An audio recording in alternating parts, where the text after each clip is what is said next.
ku munsi wa nyuma w'umwaka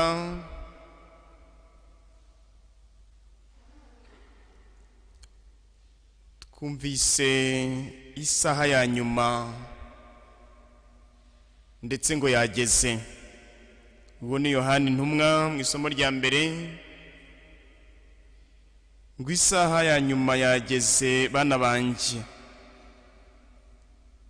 kandi agatanga ibimenyetso ngo nyamurwanya Kristo, ngo banyamurwanya Kristo badutse ari benshi, tumenyeraho dutyo ku isaha ya nyuma igeze.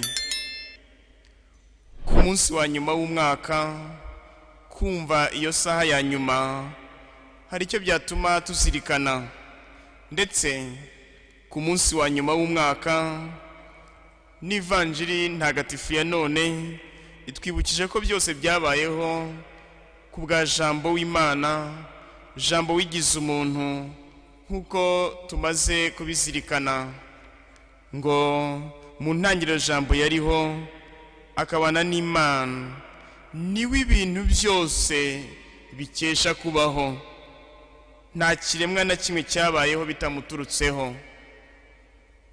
Uwo ni umurongo wa 3. Niwe ibintu byose bikesha kubaho. Ku munsi wa nyuma w'umwaka kongera kwibuka ko ibintu byose byabayeho ku bw'Imana, ko ibyatubayeho muri uyu mwaka byose, uyu mwaka dusoza, dushobora gusoma ayo mateka tuzirikana ko Imana yaturemeye byose byiza, twebwe abantu tukagenda tuvangamo ibibi. Shitani nawe ubwe, ndavuga ku bwigenge, kubera ubwigenge bwacu, shitani nawe ubwe akagenda biba urumamfu muri izo ngano, nyamara Imana yari yabibye ingano gusa, ingano nziza, nyamara Nyagasani agategereza ngo iyo saha ya nyuma abe ari bwo avangura urumamfu n'ingano, kubera impuhwe ze, kubera urukundo rwe, kubera ko atifuza guhutaza. Ku munsi wa nyuma w'umwaka turazirikana yego iyo saha ya nyuma, tukanibuka ko ibintu byose byabayeho kubera jambo w'Imana, kubera rurema, maze bigatuma tugira icyo twibaza n'icyo tubwira Nyagasani umugenga w'ibiriho byose. Bavandimwe rero, kuri uyu munsi wa nyuma w'umwaka twibuke rwa ruhinja. Urwo ruhinja turangamiye mu minsi ya Noheli, ntitwibeshye ni wa wundi wahozeho. Yohani arabizirikana, Yohani arabitwumvisha. Ntitwibeshye, nubwo bamubona ari urwo ruhinja, niwe ibintu byose bikesha kubaho. Ashaka, ndavuga Yohani, ashaka kwibutsa kuwo ari we Mana, kuwo ari Imana. Bavandimwe rero, mu gihe abenshi turi kureba icyegeranyo cy'ibyagezweho mu mwaka, dore Kiliziya umubyeyi wacu itwibukije ko byose ari impano y'Imana, kandi Imana rurema. Maze tukongera kwibuka ko uwo rurema agenga ibihe n'amateka yacu. Ibihe byose niwe ubigenga, nk'uko igihe basharaga kuri rya tara rya Pasika bashyiraho umwaka tuba tugezemo, ubwo buri mwaka uko ibihe bigenda bihana igihe nyine bisimburana iteka, uwo mwaka bakongera kutwibutsa ko Imana ariyo mugenga w'ibihe, mugenga w'amateka yacu, nigenga ibyo bihe byose. Niyo ku itariki ya mbere z'uyu mwaka w'2024 yaguhaye kubaho, niyo mugenga w'ubwo buzima bwawe. Niyo no kuri itariki 31 z'ukwa 12, itariki dusozaho uwo mwaka, nanone ikwibutsa ko ari umugenga w'ibihe n'amateka byawe. Bityo rero hakagira icyo dusabwa, tukibuka yego ya saha ya nyuma nk'uko tubizirikana.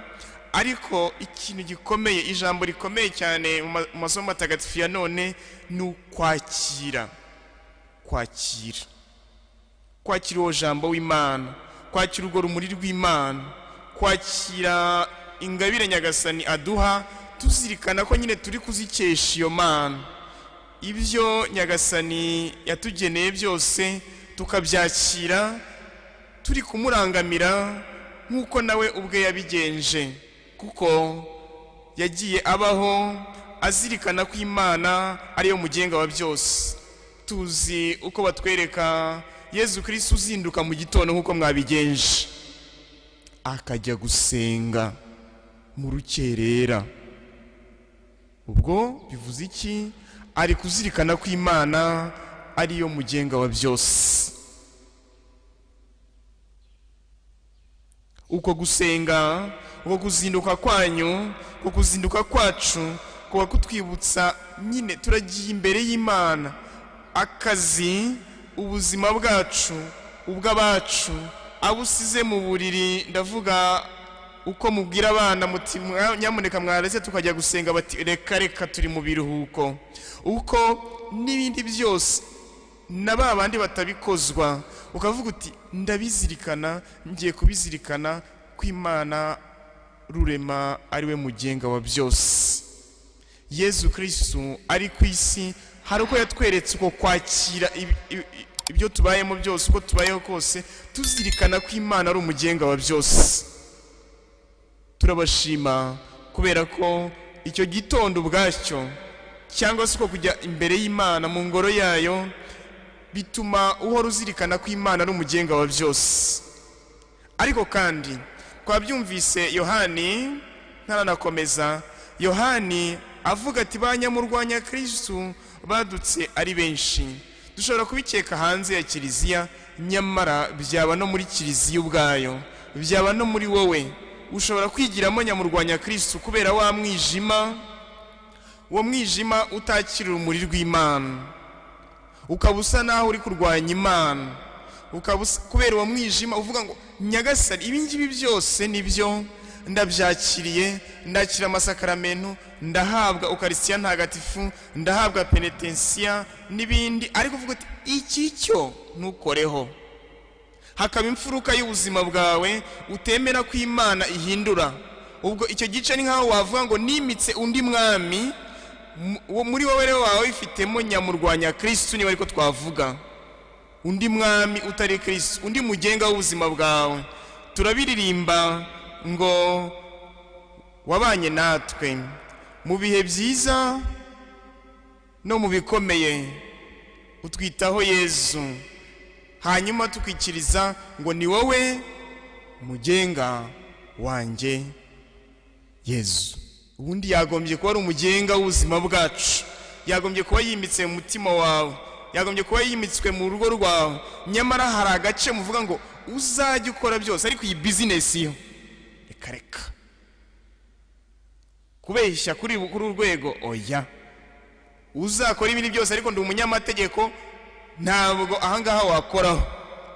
Uzakore byose, ndi mwarimu, ndi ukareba n'umwuga wa buri munsi, bavuga uti hari ahandi naguhaye, ariko iyi mfuruka yo ndayikwimye Nyagasani. Nyamurwanya Kristo ntabwo tugomba kumurebera hirya kure, tuvuge ngo hari abarwanya Kristo. Nibyo koko hari abarwanya ubwo buzima, hari abarwanya ubuzima bwa Kiliziya n'imigenzereze yayo, yego koko, ariko twanamubona no muri Kiliziya, twanamubona n'iwacu no mu mitima yacu, kubera wa mwijima utakira urwo rumuri rw'Imana.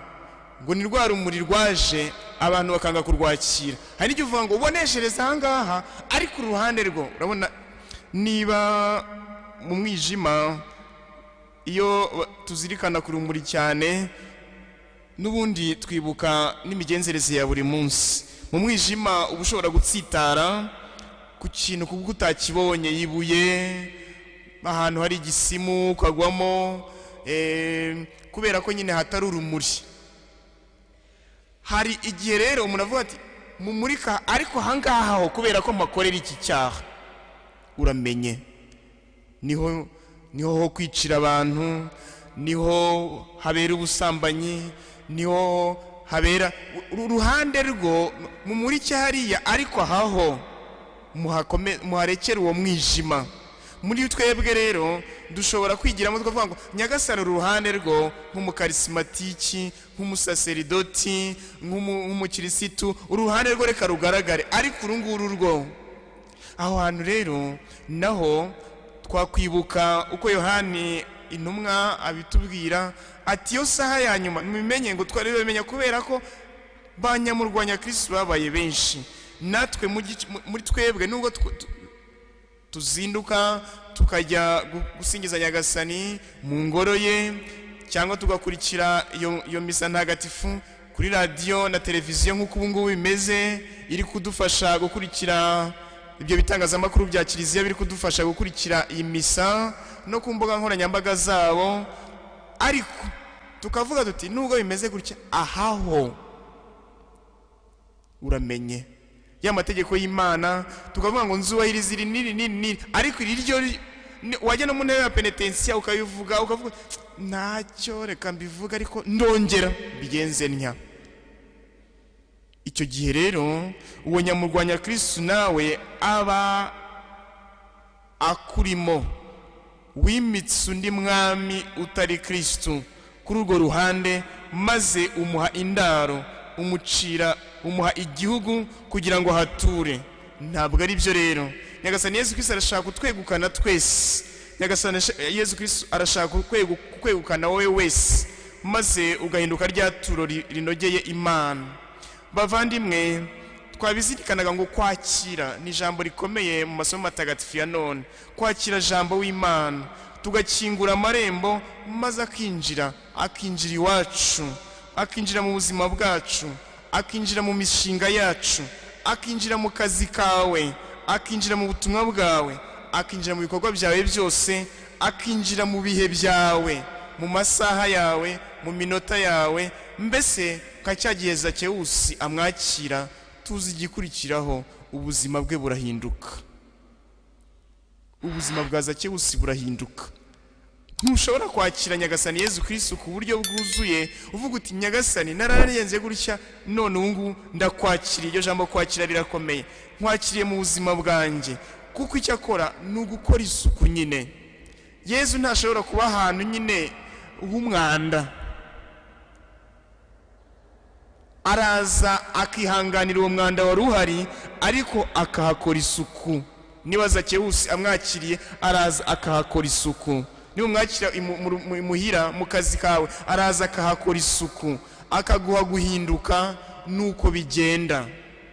Bavandimwe, iryo jambo kwakira jambo w'Imana, kwakira urumuri rw'Imana, urumuri rw'amahanga, bituma twibuka uko guhinduka nkuko bigendekera Zakewusi. Bikira Mariya yakiriye jambo w'Imana. Bikira Mariya yamuhaye intebe, maze amubera umwami, amugenga w'ubuzima bwe, yanga kugira na hamwe amuhisha. Arangije rero aramutagatifuza, amugira ntungane y'Imana, amugira umuziranenge. Natwe rero twibuke kwakira jambo w'Imana. Mu mpera z'umwaka twongeye kwibuka uko kwakira jambo w'Imana. Ni umunsi wa nyuma koko w'umwaka. Turashima ubwo buzima bw'Imana yaduhaye muri Kiliziya. Turashima Eucharistia ntagatifu twakiriye. Turashima uko gusiga kw'abarwayi wakiriye mu muvandimwe, kuko hari abadukurikiye bari ku bitanda, bari mu buriri, kubera ko badashobora no kuhava kubera imbaraga nkeya, bari mu bitaro, bari aho bafungiye muri za gereza n'ahandi. Muri uwo mwaka rero washima ubwo buzima bw'Imana wabashije kwakira binyuze mu ijambo ryayo, ugashima ubwo buzima bwa Nyagasani, kuko warakiriye. Iyo jambo navuga ngo kwakira, ngo bamwakiriye yabahaye kuba abana b'Imana. Nuko ivanjiri yatubwiraga, bahinduka koko wa mushinga Imana ishaka gukora, wa mugambi w'Imana. Umushinga w'undi mwaka rero tugiye gutangira, wakongera kubwira Imana uti ndifuza gukomeza kuba umwana wawe, umwana w'Imana ukwizihira, maze ngatungwa n'ibyo wowe umpa, kuko umwana atungwa n'ibyo ahabwa n'ababyeyi. Nuko Nyagasani atwifuza natwe muri uwo mwaka tugiye gutangira twiragize Nyagasani kugira ngo atugire ba bandi bakira ubwo buzima bw'Imana, maze ntibaterwe ipfunwe nuko icyaha kibajyana kure, nuko shitani abajyana kure, nuko nyamurwanya Kristo ahari, ahubwo bagahagarara bati turi kumwe na Nyagasani, turi kumwe n'Imana. Turi ku munsi wa nyuma koko. Isomo rya mbere ryatwibukije iyo saha ya nyuma, isaha twitondera, isaha yo kuva hano ku isi. Ku munsi wa nyuma Yohani, Kiliziya ni igitangaza, amasomo matagatifu Kiliziya ni igitangaza. Ku munsi wa nyuma tukazirikana iyo saha ya nyuma. Yohani ati hari isaha ya nyuma tugomba kwitondera, nyine niyo kuva hano ku isi, ariko ni isaha umwami azaziraho byombi. Twiteguye dute iyo saha ya nyuma? Ndavuga iyo kuva hano ku isi. Turi mu mpera z'umwaka, turi ku munsi wa nyuma w'umwaka. Twiteguye gute noneho wa munsi wa nyuma wacu, ya saha yacu ya nyuma Yohani mutagatifu yibutsaga mu isomo rya mbere rya none, tugiteguye dute? Twabyibaza. Twiteguye dute kandi amaza y'umwami wacu? Ubu tugiye no kumwakira no muri Ukarisiya ntagatifu, ubu ari kuza no muri iri jambo rye. Twiteguye gute? Twitegura dute kumwakira? Ko tugiye kumwakira no muri Ukarisiya ntagatifu, twiteguye dute twakira ayo maza y'umwami wacu Yezu Kristo? Ese nyamurwanya Kristo ko ari benshi koko, aho ntabwo yaba ari muri twebwe? Urumuri rwe twarwakiriye dute? Aho ntituri nk'impumyi cyangwa se tugafata umwanya w'Imana tukaba dufite ibindi twimitsi iwacu? Ese twibuka umunsi w'urupfu rwacu? Tujya twibuka rusororo, hari igihe cyacu tuzagera haruzuye burundu, nkuko hano hirya i Remera iwawe twese nkuko twavugaga mbere, naho huzuye n'ahandi. Aho tujya twibuka uwo munsi w'urupfu rwacu. Aho ntitubaho nkaho igihe kitazarangira. Twese turabizi ko igihe cy'urupfu rwacu kizagera, ariko se tubaho nkaho icyo gihe kizagera, nkaho iyo saha ya nyuma izagera? Nyamurwanya Kristo koko twabyumvise ashobora kuba muri twebwe kubera wa mwijima, nkaho twubakiye undi utari Kristo, undi mwami utari Kristo. Twakire Nyagasani Yezu Kristo, ubwami bwe, tubifashijwemo na Roho Mutagatifu. Kandi twabyumvise muri Evanjiri tugomba guhitamo, ngo bamwe baramwakiriye abandi ntibamwakiriye.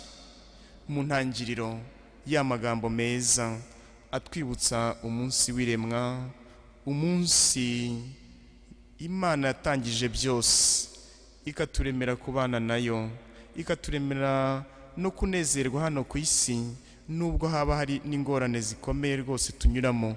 Umubyeyi Bikira Mariya yazinyuzemo, na Yezu ubwe yazinyuzemo, kugera no ku rupfu, kugera no kuri ya saha ye ya nyuma yahoraga ategereje.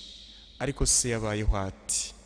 Tumukurikire, twibuke iryo jambo mu ntangiriro Yohani yakoresheje, itwibutse iryo remwa.